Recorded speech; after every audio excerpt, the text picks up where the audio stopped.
السلام علیکم brothers and sisters, welcome to anonymous A&M۔ آج ہم اس ویڈیو میں قرآن میں بیان کیے گئے ایک اور میریکل پر بات کریں گے۔ اس ویڈیو کو شروع کرنے سے پہلے میں آپ سب کو پروفیسر گیلی ملر سے متعارف کرانا چاہتی ہوں، جو ٹورنٹو یونیورسٹی میں میتھمیٹکس اور لاجک کے پروفیسر تھے۔ 1977 میں پروفیسر ملر نے قرآن پاک پر ریسرچ ورک سٹارٹ کیا اور 1978 میں اسلام قبول کر لیا، یعنی کہ اپنی ریسرچ کے ایک سال کے بعد کئی سائنسی میریکلز میں سے پروفیسر ملر خاص طور پر قرآن کی ایک چھوٹی سی سورہ لہب سے حیران رہ گئے۔ کیوں؟ اس بات پر آنے سے پہلے میں آپ کو ایک بہت ہی مختصر بیک گراؤنڈ بتاتی ہوں۔ رسول صلی اللہ علیہ وآلہ وسلم کے ایک چچا تھے جن کا نام ابو لہب تھا۔ یہ شخص اسلام سے اس حد تک نفرت کرتا تھا کہ آپ کو بدنام کرنے کے لیے ہر جگہ آپ کو فالو کیا کرتا تھا۔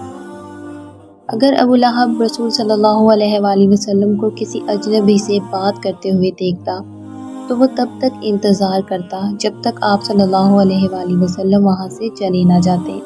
اس کے بعد وہ اجنبی کے پاس جاتا اور اس سے پوچھتا، اس نے تم سے کیا کہا؟ کیا اس نے کہا کالا؟ ٹھیک ہے، اس کا مطلب یہ ہے سفید۔ کیا اس نے کہا صبح؟ تو اس کا مطلب ہے رات ہو گئی ہے۔ اس نے ہمیشہ وفاداری کے ساتھ جو کچھ رسول صلی اللہ علیہ وآلہ وسلم سے سنا اس کے بالکل برعکس کہا۔ ان کے بارے میں قرآن کا ایک چھوٹا سا چیپٹر بھی نازل ہوا۔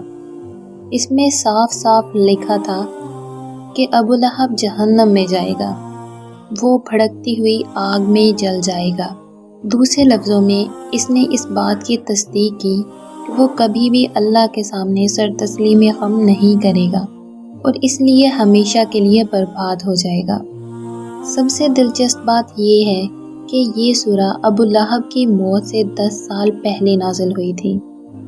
10 سال تک ابو لہب کو صرف یہ کہنا پڑا کہ مجھے معلوم ہوا ہے کہ محمد پر وحی کی گئی ہے کہ میں کبھی نہیں بدلوں گا، اور یہ بھی کہ میں کبھی مسلمان نہیں بنوں گا اور جہنم میں داخل ہو جاؤں گا۔ اچھا، میں اب اسلام قبول کرنا چاہتا ہوں، تو تم کیا کہتے ہو؟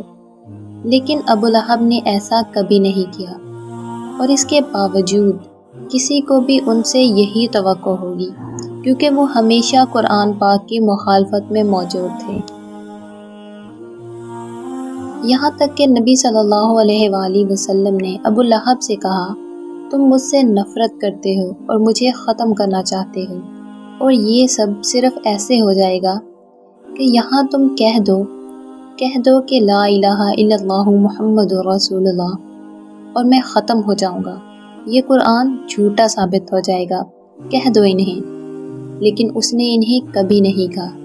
10 سال، اور اس نے ان تمام عرصے میں کبھی اسلام قبول نہیں کیا، نہ ہی اسلام کے لیے ہمدردی پیدا کی۔ اب پروفیسر ملر کے ذہن میں جو لاجیکل سوال آیا وہ یہ تھا کہ محمد صلی اللہ علیہ وآلہ وسلم کو یہ کیسے معلوم تھا کہ ابو لہب قرآنی وحی کو پورا کرے گا، اور کوئی اس قدر پر اعتماد کیسے ہو سکتا ہے کہ وہ کسی کو اپنی دعوی نبوت کو بدنام کرنے کے لیے 10 سال دے دے۔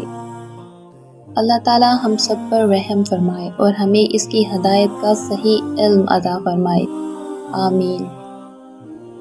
تو ویئرز، آج کے لیے صرف اتنا ہی، پھر ملاقات ہوگی نیکسٹ ویڈیو میں۔ تب تک کے لیے اپنا خیال رکھیں، دعاؤں میں یاد رکھیں۔ اللہ حافظ۔